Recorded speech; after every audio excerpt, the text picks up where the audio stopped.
bertanyakan. Jangan rakam saya nervous ni. Okey, tanyakan soalan pertama kepada Tuan Haji Dr. Nur Afiq Sani berkaitan definisi. Okey, saya ingatkan bahawa seorang saya hanya bagi 2 minit 30 saat. Lebih saya akan rampas mic tu. Okey boleh? Okey, saya akan tanya kepada Tuan Haji Dr. Nur Afiq Sani berkaitan apa dia definisi, sebelum kita jelaskan lebih lanjut, apa dia definisi penderaan kanak-kanak itu sendiri. Okey, 2 minit setengah. Okey, start sekarang. Bismillahirrahmanirrahim. Assalamualaikum warahmatullahi wabarakatuh. Yang dihormati Tuan Haji Muhammad Ridwan, Ketua Jabatan, dan yang saya hormati hadirin dan hadirat yang dihormati Allah sekalian. Tuan Musi izinkan saya menyanyikan sebuah lagu yang tak popular lagu ni. Tapi kalau tak sedap minta maaf Okey, lagunya bunyi macam ni. Kanak-kanak permata negara, jika dinilai pasti berjaya. Umpama benih disiram di badan, kecenderungannya usah dipersiap. Okey, kita berbalik kepada definisi penderaan ni. Okey, kalau kita lihat penderaan ini adalah salah satu bentuk ataupun perlakuan di mana perlakuan ini kalau dilakukan mendatangkan kecederaan. Kecederaan daripada segi fizikal dan mental. Okey, manakala kanak-kanak mula ini kita boleh kategorikan sebagai kanak-kanak di antara umur 4 tahun sehingga 12 tahun. Jadi apabila kita sebagai ibu bapa melakukan perkara-perkara yang boleh mendatangkan akibat kepada tubuh badan, kecederaan, kelukaan, apa kata orang lagi? Kemudaratan dan sebagainya, maka boleh dikategorikan sebagai penderaan dengan tujuan untuk mendera, bukan mendidik. Dalam agama Islam sekalipun ada cara-cara untuk kita mendidik anak, taklah sampai untuk mendera. Okey, terima kasih Tuan Musi.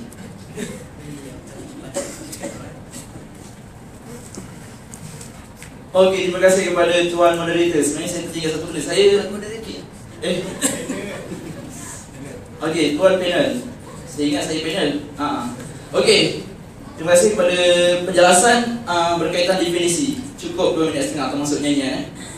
Okey, saya ingin menunjukkan satu sedutan daripada penonton kita di luar sana berkaitan penderaan kanak-kanak.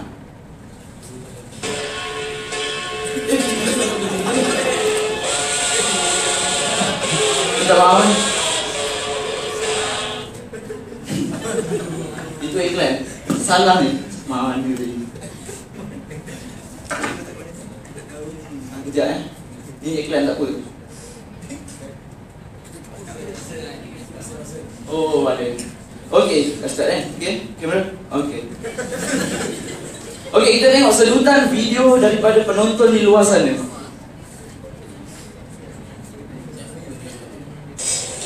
Udah tahu bro. Ni.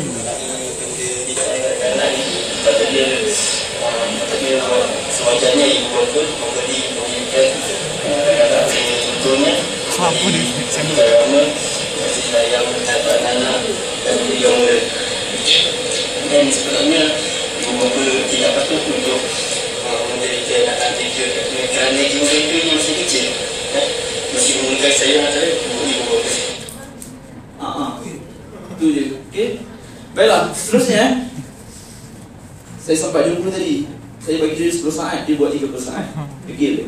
Okey, baiklah, kita bertanyakan soalan seterusnya. Apakah dia faktor-faktor? Okey, bukan faktor. Saya bagi 2 minit 30 saat. Faktor, berilah 2 ke faktor berlakunya penderaan kanak-kanak ini. Baiklah, saya dengan ini saya menjemput Assistant Commissioner untuk membentangkannya. Baiklah, faktor. Terima kasih kepada Tuan Moderator. Assalamualaikum warahmatullahi taala wabarakatuh. Okey, terima kasih kepada pensyarah bimbingan Tuan Jimadun. Okey, berkenaan dengan soalan tadi, faktor berlakunya penderaan kanak-kanak ini adalah daripada berlakunya pengurusan emosi yang tidak terkawal oleh ibu bapa. Jadi bila mana ibu bapa yang tidak pandai untuk mengawal emosi di tempat kerja, contohnya dibebani dengan kerja, berlaku stres, tekanan daripada tempat kerja. Jadi ini akan membawa kepada faktor penderaan. Jadi bila mana dia mereka sampai ke rumah dengan penat, dengan stresnya lagi. Jadi ibu bapa ni akan ibu bapa akan melakukan penderaan kepada kanak-kanak disebabkan mereka terlalu stres di tempat kerja. Jadi kanak-kanak ini dah menjadi tempat mereka melepaskan tekanan. Mereka menera, mereka memukul. Jadi saya kata kanak-kanak ini tidak bersalah, tapi kanak-kanak ini menjadi mangsa untuk ibu bapa menera. Okey. Daripada faktor lain juga berlaku daripada faktor ibu bapa tidak mengamalkan nilai-nilai keluarga murni dalam Islam. Jadi ibu bapa ni bila tidak mengamalkan nilai-nilai murni dalam Islam, mereka akan melakukan perbuatan-perbuatan yang luar biasa, perbuatan yang tidak mereka sepatutnya melakukan kepada kanak-kanak. Jadi sepatutnya ibu bapa jugalah yang perlu menerapkan nilai-nilai murni seperti yang telah diterapkan oleh Rasulullah SAW. Jadi jadikanlah sunnah Rasulullah sebagai satu nilai-nilai murni yang kita patut terapkan dalam Islam. Okey, terima kasih. Okey, terima kasih kepada Assistant Commissioner Irfan Sulaiman. Jadi faktor pertamanya adalah stres lah kan. Stres di tempat kerja, itu faktor keluarga. Okey, baiklah. Kita sendiri memang betul kena menerapkan apa yang Nabi SAW. Nabi memang sayang kat kanak-kanak. Nabi memang ajar dengan bertata cara lah, mengikut kehendak Islam. Okey, baiklah, kita akan ke panel seterusnya, iaitu Dr. Ridwan T. Saya mendapat isyarat ada panggilan.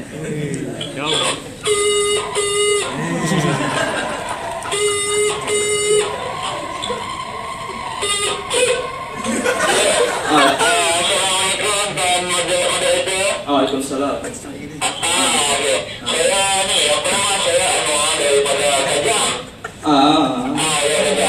Okey, apa ada soalan?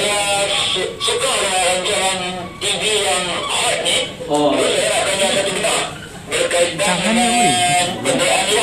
Ya, terus. Okey, terima kasih. Okey, kalau saya nak dia.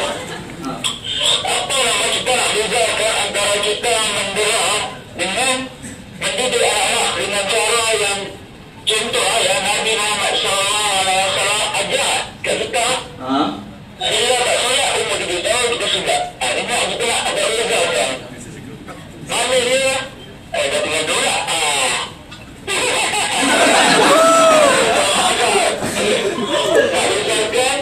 Awak dah kenapa ni? Adakah kita bezakan? Kita nak tanya kepada Dr. Afiq.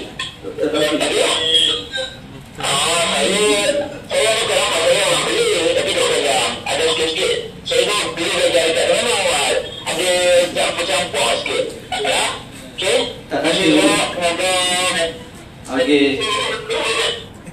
Okey, baiklah. Saya sebelum ke panel Dr. Ridwan T, saya kena bertanyakan untuk seminit saja, apakah dia perbezaan macam mana kita nak didik anak tu dengan cara Rasulullah supaya kita buat dalam zaman ini tidak dikatakan penderaan. Faham soalan saudara ni? Okey. Bismillahirrahmanirrahim. Terima kasih kepada yang bertanya. Dan kalau live, tengoklah. Okey.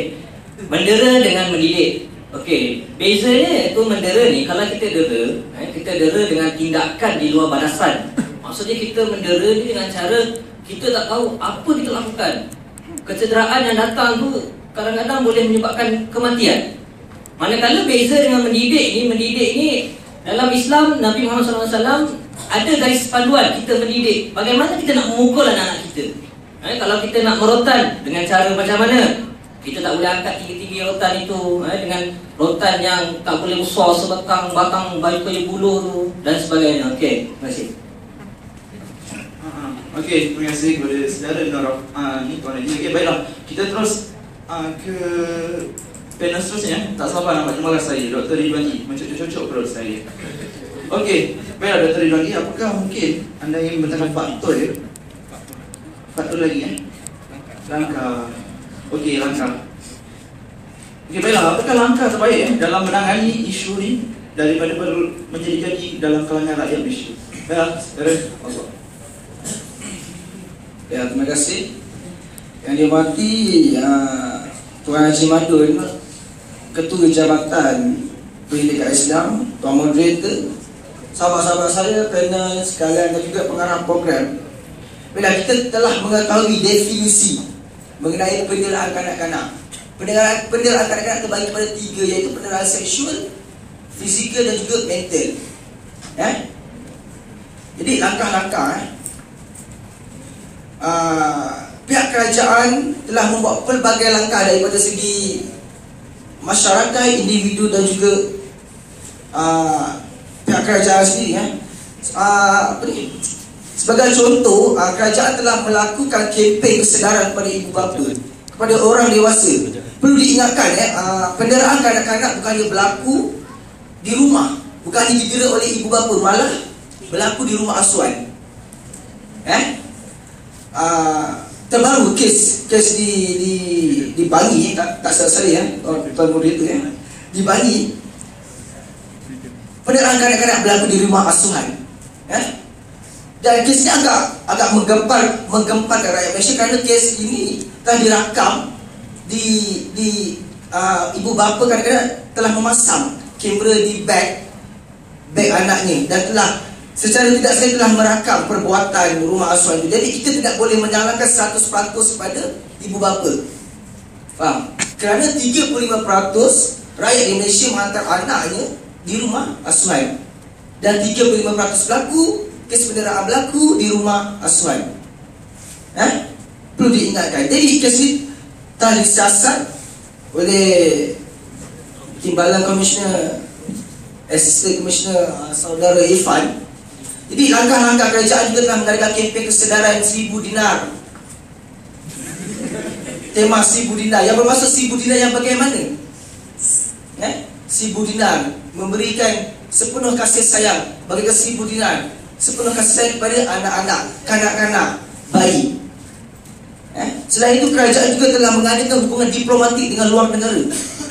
Sebagai contoh, di Jepun 90% kes penderaan kanak-kanak meningkat di Jepun pada tahun 2007. Di Amerika, dan kerajaan juga telah mengadakan hubungan gabungan jalinan dengan Amerika Syarikat, iaitu dengan badan-badan bukan NGO seperti UNICEF.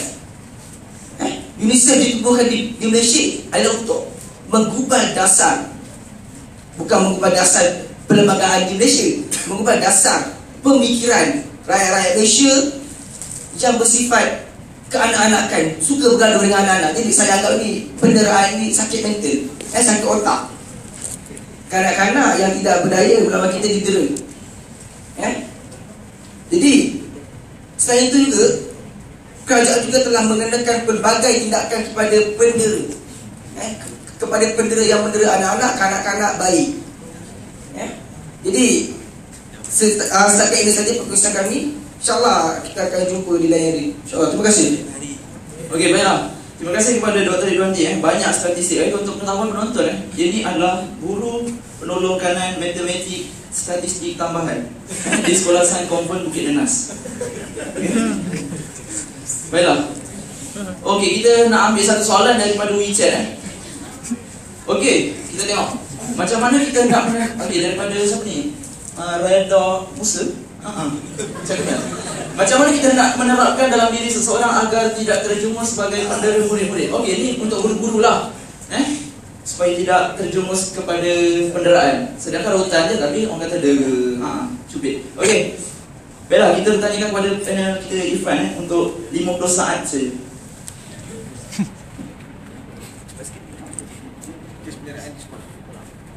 Terima kasih Tuan Moderator. Okey, berkenaan dengan penderaan di sekolah.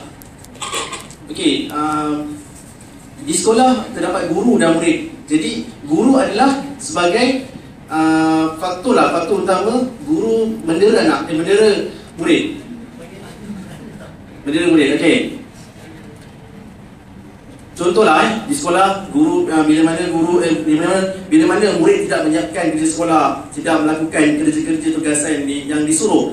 Okey, guru akan melakukan tindakan yang tidak sepatutnya dilakukan. Tapi sepatutnya guru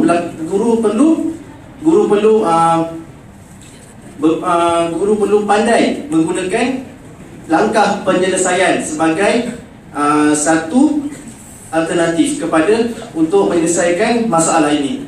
Okey, selain itu guru juga perlu pandai membezakan antara pemikiran seorang murid dengan murid yang lain. Okey, terima kasih kepada saya kau. Okey, terima kasih kepada Assistant Commissioner. Baiklah, kita nak ambil lagi satu talian, tolong penerbit. Okey, kita ambil satu talian boleh? Penonton?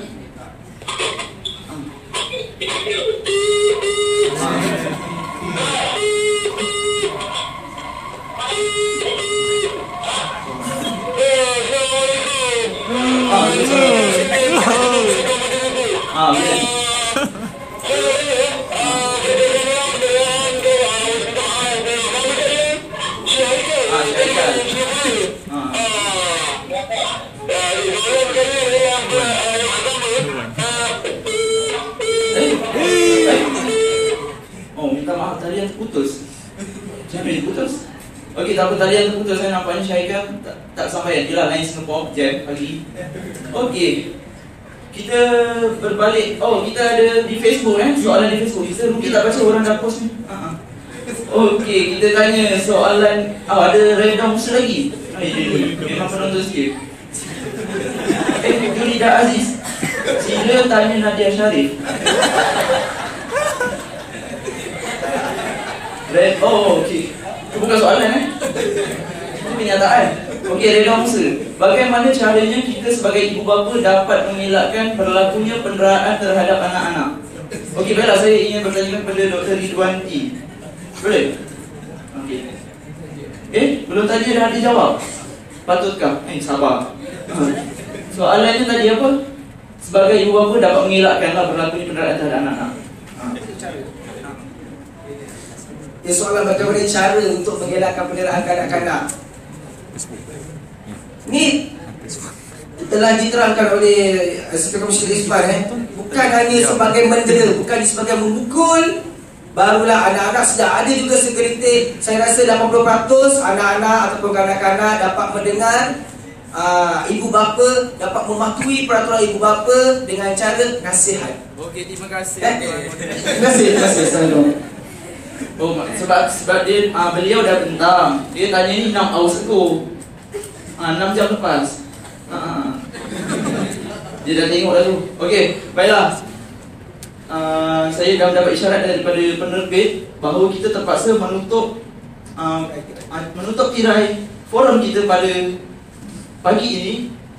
Okey, terima kasih saya ucapkan kepada penonton yang datang daripada Polis Pengajian Islam Johor Marsan dan juga daripada macam-macam lagi. Okey, terima kasih kepada tuan dan kita. Saya akhiri dengan saya pula. Saya akhiri dengan serangkap pantun beserta nyanyian. 2, 3 kucing belanja, mana nak sama dengan kucing belang. 2, 3 boleh ku cari. Apa nak heran zaman macam sekarang. Okey, terima kasih. Assalamualaikum. Baik.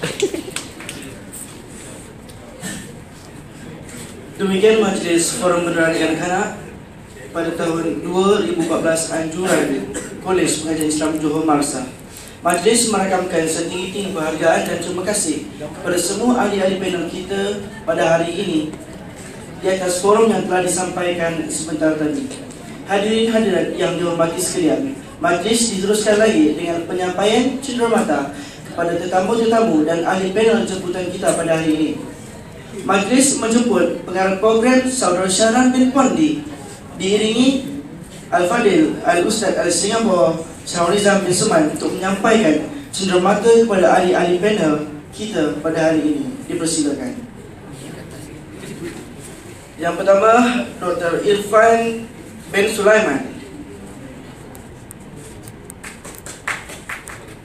Penerima cenderamata kedua adalah Dr. Afiq bin Sani.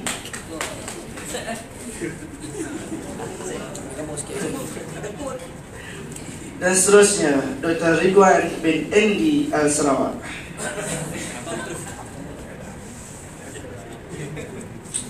Terima kasih diucapkan kepada Saudara Syahran bin Pondi di atas penyampaian cenderamata sebentar tadi. Hadirin dan hadirat yang dihormati sekalian, sempurna sudah majlis forum tentang penderaan kanak-kanak pada pagi ini. Seterusnya, majlis menjemput div jemputan menikmati jamuan yang telah disediakan. Majlis dengan segala hormatnya mempersilakan. Hadirin hadirat yang dihormati sekalian, dengan penyampaian cenderamata itu tadi, maka berakhirlah majlis kita pada pagi ini. Jutaan terima kasih diucapkan kepada semua pihak yang telah menjayakan dan hadir ke program ini. Bunga seroja di atas cemara, jatuh sekuntum di atas bara. Andai kata tersilap bicara, kemaafan jua yang kami minta. Mungkin awan terlalu tinggi untuk digapai, mungkin hujan pula turun tiada henti. Mana mungkin cita-cita tidak tercapai, insya-Allah akhirat syurga menanti. Wabillahi taufiq wal hidayah. Wassalamualaikum warahmatullahi wabarakatuh.